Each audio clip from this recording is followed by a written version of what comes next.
नमस्कार। आज मार्च मास 16 तारिख रविवार। आज भागवत वाणी गीता वाणी रे श्रीकृष्ण कहते जे जो व्यक्ति केबे ना द्वेष करि थाए ना शोक करि थाए ना कामना रखि थाए शुभ अशुभ संपूर्ण कर्म को त्याग करि थाए सेही भली भक्तियुक्त मनुष्य मोर प्रिय अटे।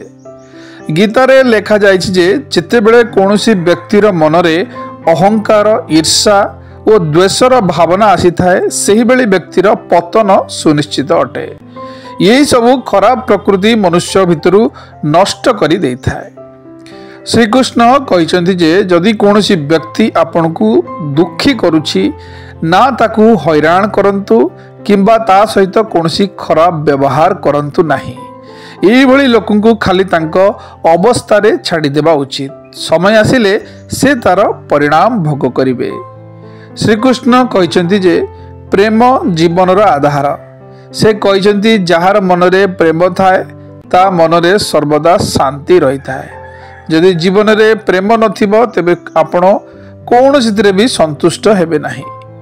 गीतारे कुआ जाइछि कि इंद्रिय प्रभाव पकाए बुद्धि उपरे, बुद्धि प्रभाव पकाई थाए मन उपरे, मन प्रभाव पकाई थाए आत्मा उपरे। अर्थात आत्मा होची श्रेष्ठ।